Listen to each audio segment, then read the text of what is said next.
এইটো মই জন্মৰ পৰাই দেখি আহিছোঁ মানে আজানটো এই কাৰণে দিয়া হয় যাতে মহল্লাৰ মানুহখিনি গম পায় যে এতিয়া নামাজৰ সময় হৈছে গতিকে আমি 5 বাৰ দিনত 5 বাৰ আমাৰ নামাজ হয় 5 বাৰে আজান দিয়ে আজানটো লাউড স্পিকাৰত আমি জন্মৰ পৰাই আমি দেখি আহিছোঁ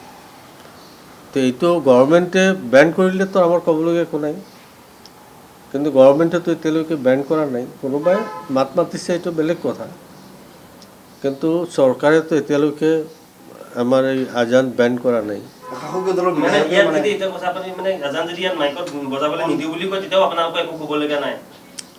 না না আমি প্ৰতিবাদ জনাম আমাৰ ক'বলগীয়া আছে আমি প্ৰতিবাদ জনাম কিন্তু গভৰ্ণমেণ্ট সিদ্ধান্ত ল'লেতো আৰু আমাৰ